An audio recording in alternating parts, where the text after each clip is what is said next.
By March 1940, Britain faced a mathematics problem that would determine whether the nation starved or survived. Admiral Karl Dönitz's U-boat was sending 300,000 tons of merchant shipping to the Atlantic floor every month, and the Royal Navy possessed exactly 200 escort vessels to protect thousands of miles of convoy routes. Winston Churchill, newly appointed First Lord of the Admiralty, scribbled a desperate memo that spring. "We need ships, not tomorrow, not next year." Now the traditional answer sat gleaming in British shipyards. The destroyer. These sleek warships represented the pinnacle of naval engineering, bristling with 4 7-in guns, torpedo tubes, and enough speed to run down any submarine on the surface. They were magnificent. They were also completely unaffordable.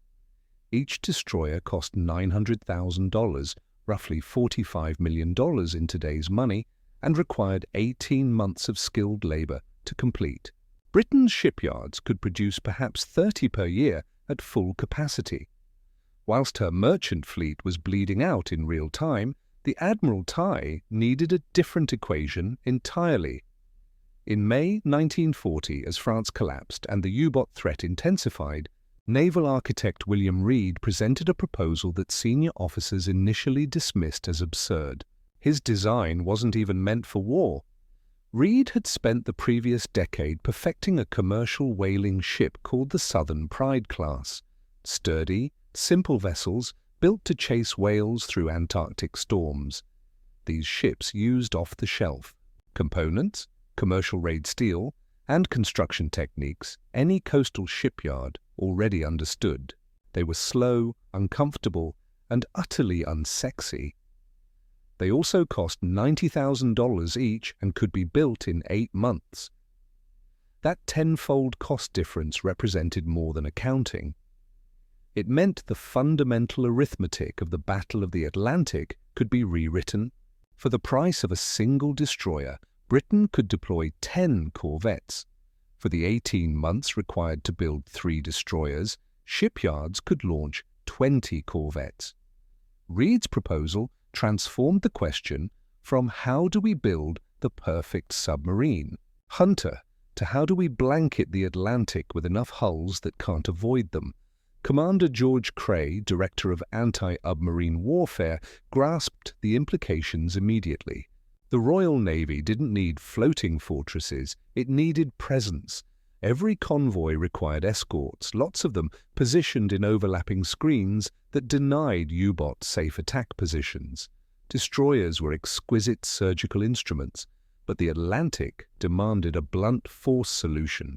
On 25th of July 1940, as the Battle of Britain raged overhead, the Admiralty placed orders for 58 corvettes designated the Flower class.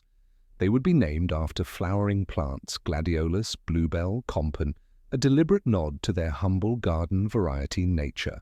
The decision sparked furious debate. Traditionalists argued Britain was abandoning naval excellence for quantity. These vessels could barely manage 16 knots, half a destroyer's speed. They carried a single 4-in gun versus a destroyer's 4 main weapons.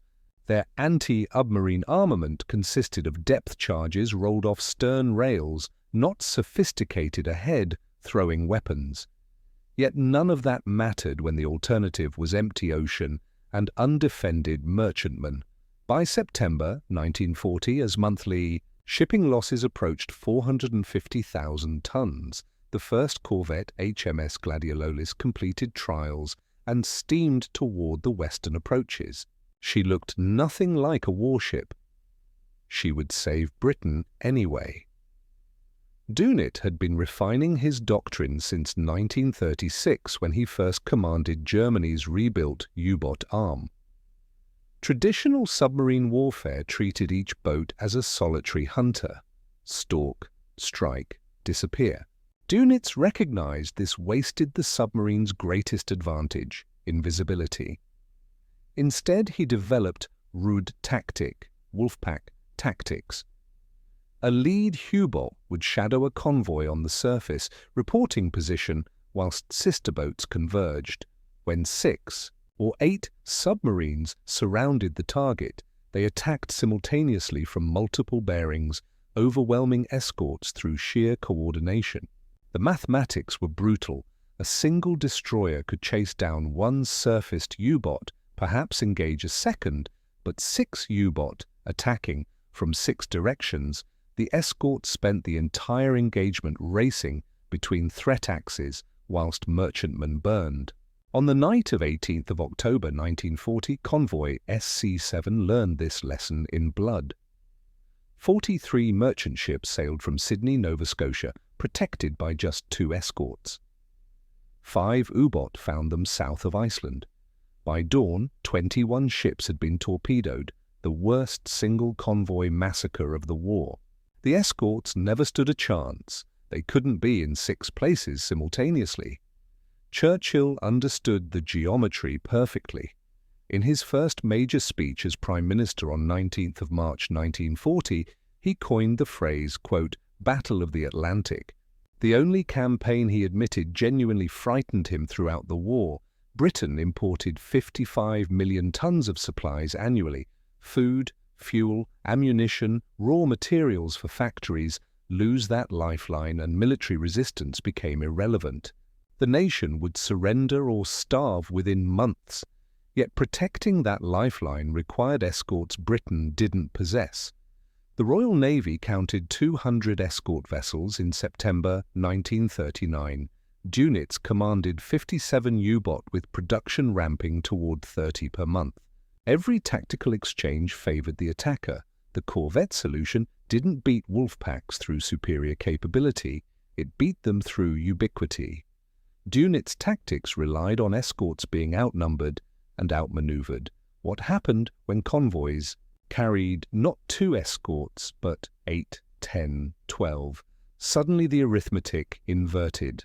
A wolfpack forming around convoy on Wonder 27 in September 1941 encountered HMS Gladiolus, Bluebell, Campanella, Nasturtium, and 4 more corvettes forming a protective ring. When U-boat tried coordinating surface attacks, corvettes were everywhere, forcing submarines underwater where they lost speed and coordination. The pack scattered. This represented a philosophical revolution in naval warfare. For centuries, British doctrine emphasized individual ship superiority. Build better vessels than your opponent, then defeat them in single combat. The corvette embraced opposite thinking. Build adequate vessels in overwhelming numbers, then win through saturation. It was profoundly un-British, almost industrial in its cold logic. Senior officers hated it. Admiral Dudley Pound called early corvettes scarcely fit for their task. He was right. Individually, they weren't. Collectively, they were unstoppable. Between October 1940 and March 1941, 30 corvettes entered service.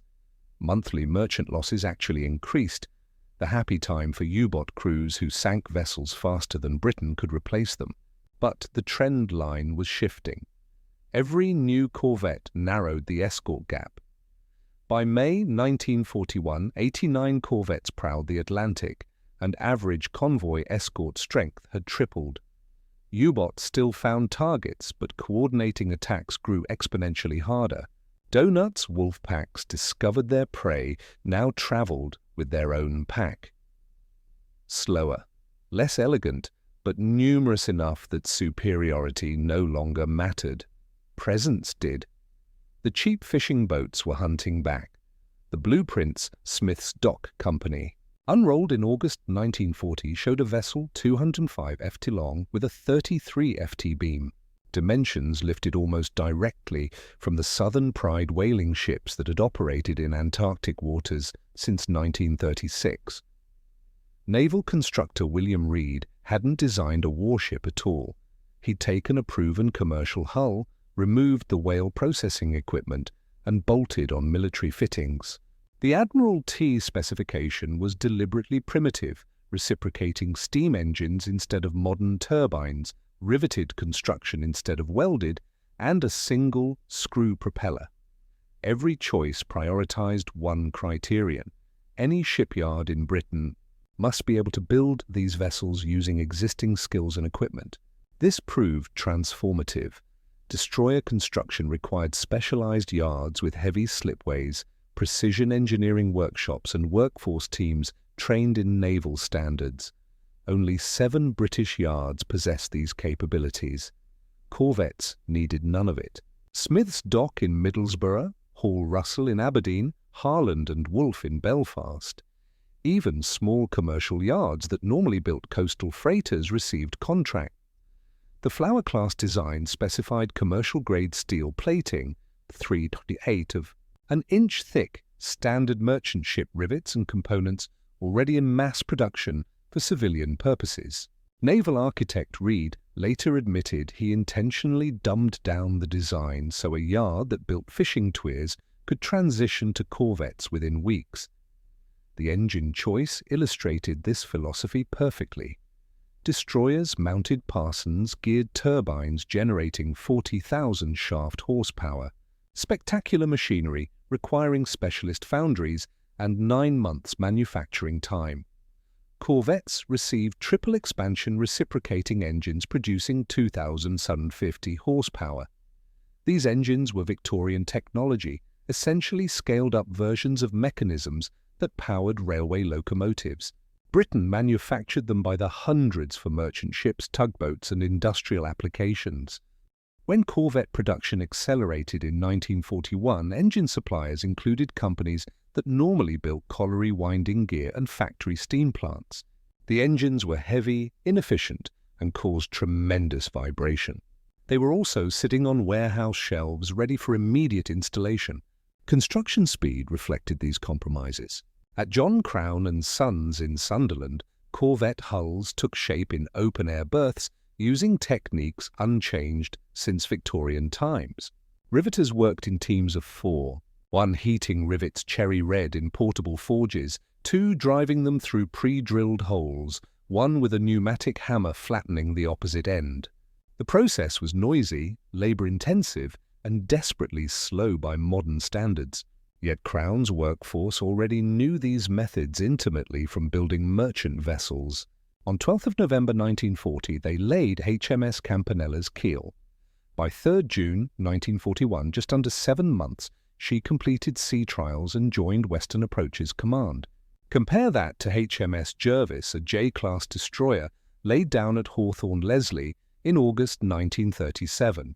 Her construction required precision, matched turbine components manufactured in 3 separate factories, electrical systems custom designed for naval specifications, and fire control equipment built to tolerances measured in thousandth of an inch. She commissioned in May 1939, 21 months later, representing 300,000 man-H hours of highly skilled labor. Jervis was undeniably superior in every measurable category. She was also one ship. In the 21 months required to build Jervis, British yards completed 47 corvettes using the same total labor hours distributed across less skilled workers. Smith's Dock alone eventually built 42 Flower-class corvettes, launching 1 every 17 days at peak production. The yard employed riveters who'd spent careers building commercial vessels, welders borrowed from shipbreaking operations, and fitters trained in locomotive workshops. None possessed naval certification. None needed it. The Admiralty had consciously sacrificed perfection for volume, betting Britain's survival on whether quantity could substitute for quality. By December 1941, 151 corvettes were in commission. The Atlantic escort gap was closing not through technological breakthrough, but through industrial brute force applied to a deliberately simple design. The destroyer HMS Electra, commissioned in February 1939, represented everything the Royal Navy understood about modern warfare. Her steam turbines drove her to 36 knots, fast enough to overhaul any U-boat on the surface and deliver her crews safely away from retaliating aircraft. 8 4.7-in guns provided overwhelming firepower against surface threats. Quintuple torpedo tubes allowed her to engage enemy capital ships if required. Her ASDIC sonar could detect submerged submarines at 1,500 ubrid, whilst ahead, throwing Hedgehog mortars, let her attack without losing sonar contact.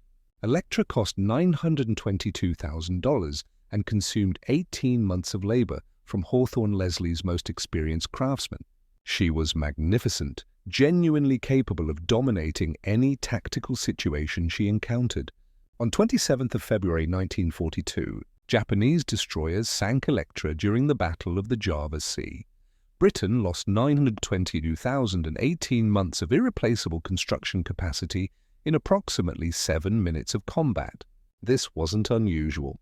HMS Glowworm, HMS Hardy, HMS Hostile, destroyers worth nearly $3 million combined, were gone by June 1940.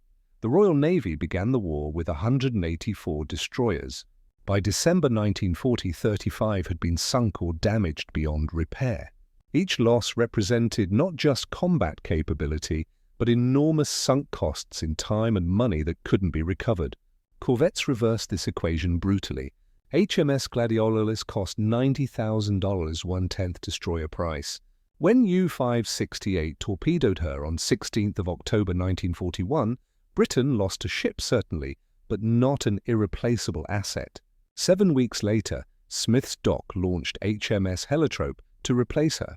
The entire cycle, loss, replacement, commissioning took less time than building a single destroyer.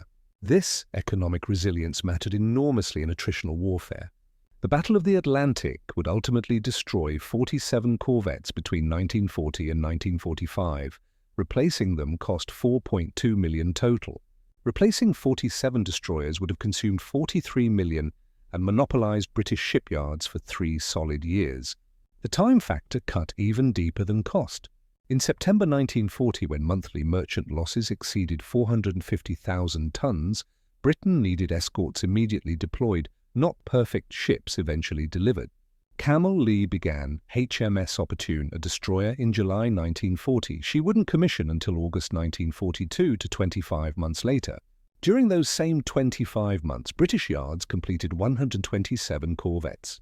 Every one of those holes could escort convoys, hunt submarines, and deny Dönitz the empty ocean his wolfpacks required. Opportune was undeniably superior to any corvette. She was also unavailable when Britain needed her most. Strategic planners faced this dilemma constantly. Resources spent building one destroyer could instead produce 10 corvettes. But did 10 adequate ships provide more operational value than one excellent ship? The Atlantic answered definitively, yes. Convoy defense wasn't about winning individual engagements. It was about denying U-boat attacking opportunities. A destroyer could sprint to one threatened sector at 36 knots, engage brilliantly, and defeat the threat. Meanwhile, 3 other sectors remained undefended. 10 corvettes, even at their plotting 16 knots, could form overlapping patrol zones that prevented U-boat from reaching attack positions at all. Admiral Percy Noble, Commander-in-Chief Western Approaches, quantified this in December 1941. His command required minimum 300 escort vessels to provide adequate convoy protection across Atlantic routes. At destroyer production rates, reaching that strength would require 8 years. At corvette rates, it required 18 months, and Britain had already nearly achieved it. The fast, powerful destroyer remained tactically superior in every measurable way. Strategically, it was irrelevant. Wars aren't won by perfect weapons that arrive too late. They're won by adequate weapons available when needed. The corvette was profoundly adequate available immediately and thereby became indispensable. Aboard HMS Gladiolus in November 1940, able seaman Ronald Rundle learned why veteran crews called corvettes the halfway-to-hell ships. The vessel rolled 40 degrees to port, paused momentarily at the extremity of motion, then crashed 40 degrees to starboard, completing the cycle every 8 seconds. This wasn't dramatic weather. This was Tuesday morning in force 6 winds, conditions the North Atlantic produced roughly 3 days per week. Rundle, along with 2/3 of Gladiololus's crew, spent that watch vomiting into whatever container came to hand. The remaining third had simply stopped eating. The rolling stemmed directly from corvette design compromises. Naval architects prioritized stability by placing heavy machinery low in the hull and maintaining proper length-to-beam ratios. Corvettes adapted from whaling ships meant to operate in open Antarctic waters had a 6.1 length-to-beam ratio, short and round. This made them incredibly seaworthy, nearly impossible to sink through weather alone. It also made them roll violently in any sea state above flat calm. Destroyers with their 10:1 ratios sliced through waves. Corvettes rode over them, corkscrewing through every axis simultaneously. Crew members reported that eating hot soup required timing the ship's motion, spooning during the roll's peak, swallowing on the recovery, then bracing for the next cycle. Living spaces made the motion worse. Gladiololus's entire crew, 85 men, shared accommodations. Designed for 47, the forward mast, located in the bow, where motion was most violent, housed 30 ratings in a compartment, 30 FT by 20. hammocks hung so densely that men couldn't walk through without pushing between sleeping bodies. When Atlantic swells exceeded 15 FT, sea-air came through ventilation shafts and around watertight doors, leaving the mess perpetually damp. Clothing never dried. Mold grew on boots, bedding, and bulkheads.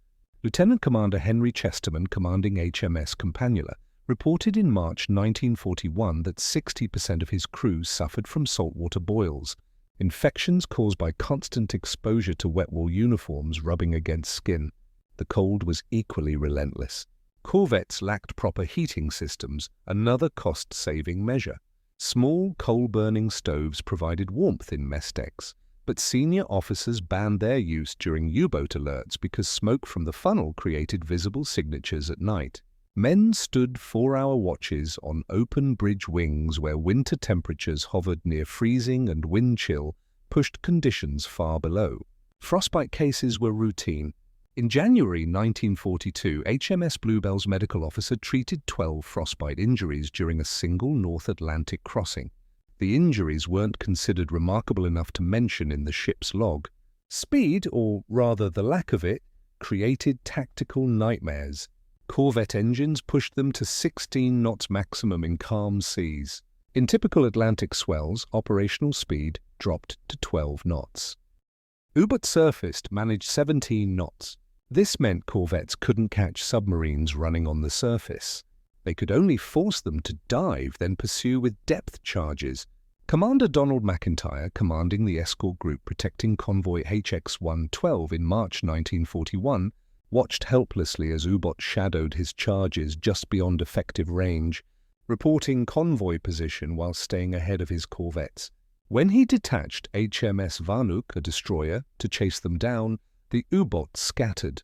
His corvettes plodded along, unable to pursue their crews, exhausted, soaked, and freezing. Yet these miserable, slow-rolling vessels performed.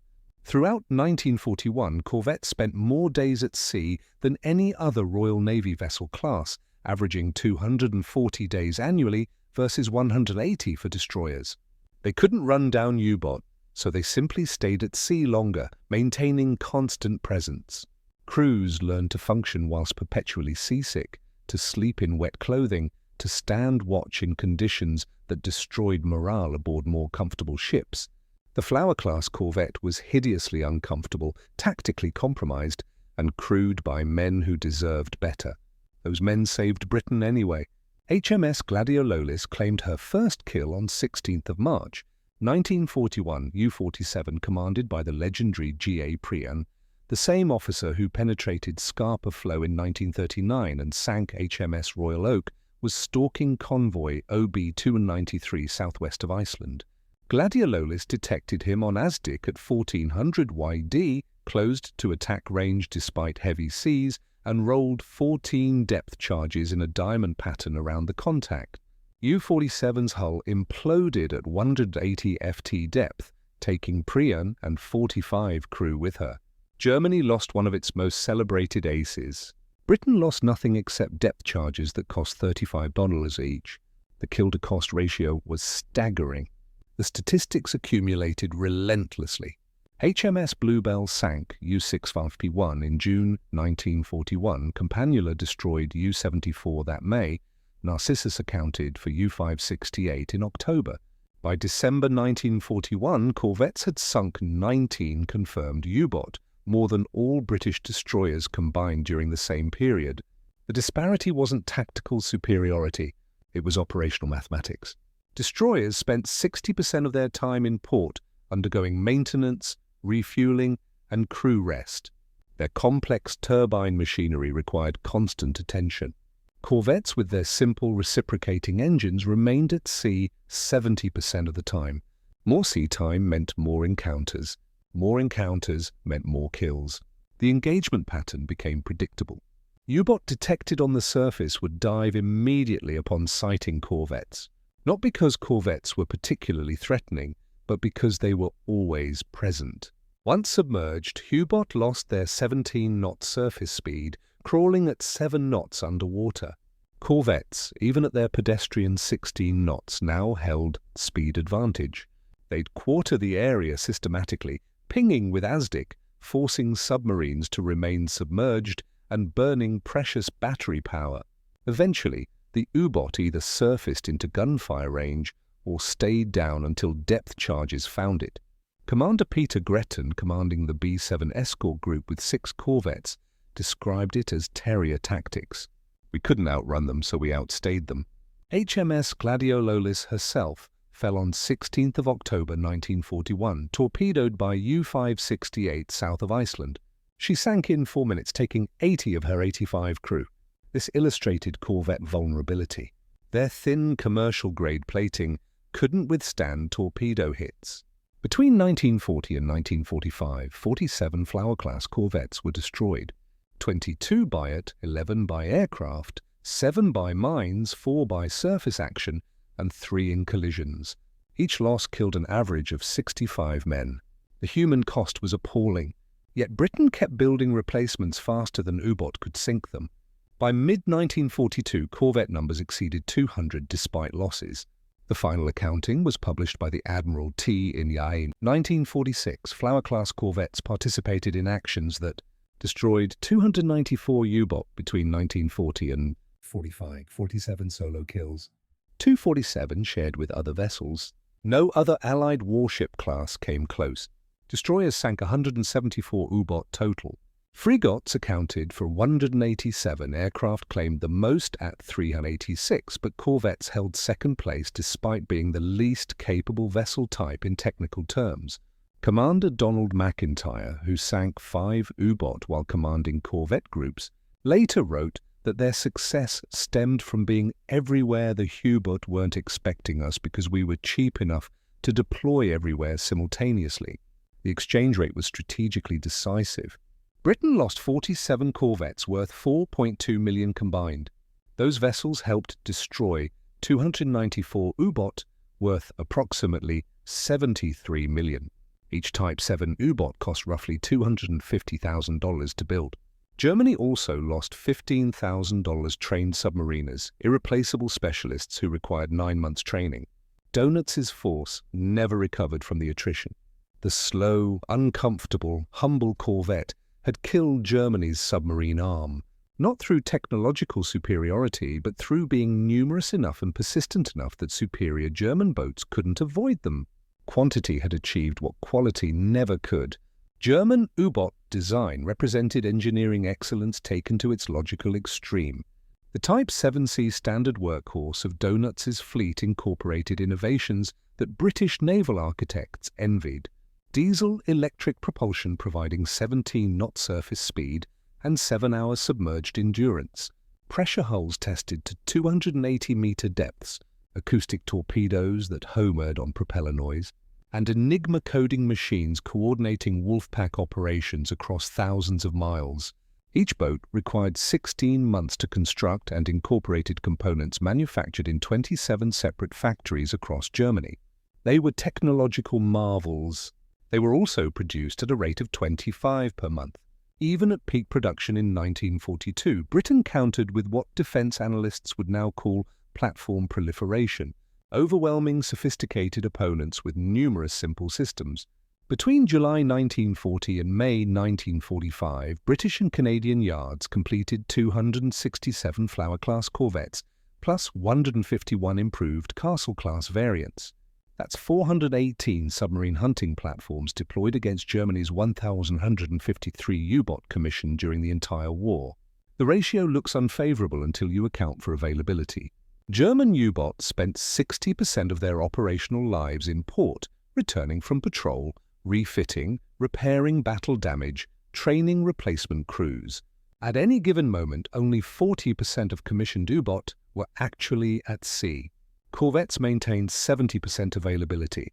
The real operational ratio was roughly 290 corvettes at sea versus 460 U-boat, and corvettes operated in mutually supporting groups. Whilst U-boat increasingly hunted alone as Allied countermeasures improved, the production war further tilted the balance. When HMS Campula was sunk in June 1942, Smith's Dock laid down her replacement 3 weeks later. The new Campanula commissioned in November, 5 months from loss to replacement. When U-135 was destroyed that July, Germany began her replacement immediately. That replacement, U-Turn 065, didn't commission until September 1944, over 2 years later. British corvette production resembled factory assembly of motor cars, standardized components, interchangeable parts, multiple simultaneous production lines.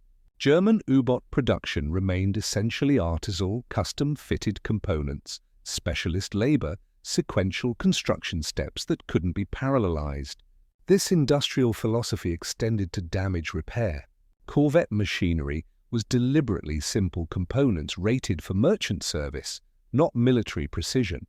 When HMS Bluebell's engine threw a connecting rod in February 1942, shipwrights in Londonderry replaced it with a spare pulled from a laid-up merchant ship. The repair took 4 days.